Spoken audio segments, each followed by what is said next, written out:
नमस्कार विद्यार्थियों। आज हम 10वीं कक्षा की पाठ्य पुस्तक क्षितिज भाग 2 का 5वां अध्याय सूर्यकांत त्रिपाठी निराला जी द्वारा रचित कविता उत्साह पढ़ने जा रहे हैं। उत्साह एक आह्वान गीत है जो बादल को संबोधित है। इस कविता में कवि ने बादलों को संबोधित किया है। बादल क्रांति और उत्साह का प्रतीक होते हैं, इसलिए इस कविता का नाम भी उत्साह रखा गया है। कविता कुछ इस प्रकार से है। बादल गरजो, घेर घेर घोर गगन, धाराधर ओ, ललित ललित काले घुंघराले, बाल कल्पना कैसे पाले, विद्युत छवि उर में कवि नवजीवन वाले, वज्र छिपा नूतन कविता, फिर भर दो बादल गरजो। इन पंक्तियों में कवि बादल को संबोधित कर रहे हैं, उनका आह्वान कर रहे हैं, उनको बुला रहे हैं। कवि कहते हैं बादल गरजो, घेर घेर घोर गगन, धराधर ओ। घोर का अर्थ होता है घने, भयंकर। घेर अर्थात घेरना। गगन होता है आकाश, और धाराधर धारा को धारण करने वाले। धारा को धारण करने वाले कौन होते हैं? बादल। अर्थात कवि कहते हैं कि बादल तुम पूरे आकाश को घेरकर खूब गरजो। ललित ललित काले घुंघराले। ललित का अर्थ होता है सुंदर, और काले घुंघराले बालों की बात की गई है। कवि कहते हैं ललित ललित काले घुंघराले, तुम बिल्कुल काले घुंघराले बालों जैसे सुंदर हो। इन दोनों पंक्तियों में कवि बादलों को संबोधित करते हुए कहते हैं, हे धारा को धारण करने वाले बादल, तुम इस सारे घने आकाश को घेरकर खूब गरजो। तुम काले घुंघराले बालों के समान बहुत सुंदर लग रहे हो। आगे है, बाल कल्पना कैसे पाले। जिस तरह से बच्चे मन में कल्पना कर लेते हैं।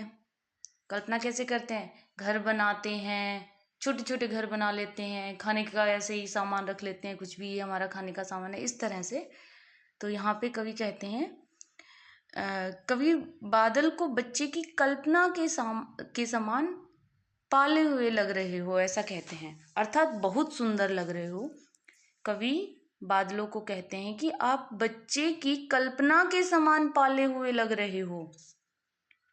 आगे है, विद्युत छवि उर में कवि नवजीवन वाले, वज्र छिपा। ओके, यहां तक है। विद्युत होता है बिजली, छवि यानी सुंदरता, उर में यानी हृदय में, नवजीवन नया जीवन, वज्र छिपा। वज्र एक हथियार है, इंद्र का वज्र बोलते हैं, इंद्र का हथियार। यहाँ पे इसका अर्थ कठोरता से लिया गया है। कवि यहाँ कहते हैं, हे बादल, तुमने अपने हृदय में विद्युत यानी बिजली जैसी सुंदरता और वज्र जैसी शक्ति छुपा रखी है। हे बादल, तुमने अपने हृदय में बिजली जैसी सुंदरता और वज्र जैसी शक्ति छुपा रखी है। तुम लोगों को नवजीवन वाले, नया जीवन देने वाले हो। तुम लोगों को नया जीवन देने वाले हो। नया जीवन कैसे होता है? यानी जब बादल गरजते हैं, बरसते हैं, तो पानी खेतों में जाता है, तो किसानों के लिए वो नया जीवन होता है, क्योंकि उससे फसलें उगती हैं, और किसानों के लिए तो उनकी फसल ही सब कुछ होती है। तो ये किसानों के लिए कहा गया है। अर्थात नवजीवन का संचार करने वाले हो, नया जीवन देने वाले हो। नूतन कविता फिर भर दो बादल गरजो। कवि कहते हैं कि तुम नवजीवन का संचार करने वाले, नया जीवन देने वाले हो। तुम लोगों के हृदय में नई नई प्रेरणा भर दो। कविता भर दो यानी नई नई प्रेरणाएं फिर से भर दो। बादल तुम खूब गरजो। आगे पंक्तियां हैं, विकल विकल उन्मन थे उन्मन, विश्व के निदाघ के सकल जन, आए अज्ञात दिशा से अनंत के घन, तप्त धरा जल से फिर शीतल कर दो, बादल गरजो। विकल का अर्थ होता है बेचैन करना, कहीं भी चैन ना आना। उन्मन यानी बिना मन के, दुखी, उदास, परेशान।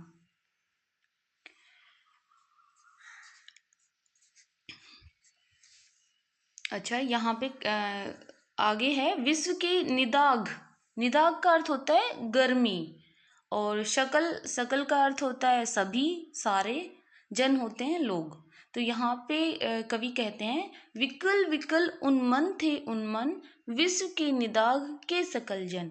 संसार के सभी लोग अत्यंत गर्मी के कारण बहुत ही बेचैन और उदास परेशान थे। आए अज्ञात दिशा से अनंत के घन। अज्ञात होता है जिसका कोई ज्ञान ना हो, जिसके बारे में कुछ ना पता हो। अनंत यानी कि जिसका कोई अंत ना हो, मतलब बहुत सारे। घन होते हैं बादल। न जाने कौन सी दिशा से बहुत सारे बादल आ गए। तप्त धरा, तपती हुई धरती। तप्त होता है तपना, जलना, जलती हुई धरा, धरती। जल से फिर शीतल कर दो। शीतल करना यानी ठंडा करना। कवि उन्हीं बादलों को संबोधित करते हुए कहते हैं कि तुम इस जलती हुई धरती को अपने जल से फिर से ठंडा कर दो, फिर से शीतल कर दो। बादल गरजो, हे बादल तुम खूब गरजो। अर्थात इन पंक्तियों में कवि कहते हैं कि संसार के सभी लोग जब अत्यंत गर्मी के कारण बहुत परेशान थे, बहुत बेचैन थे, उदास थे, तब न जाने कौन सी दिशा से बहुत सारे बादल आ गए।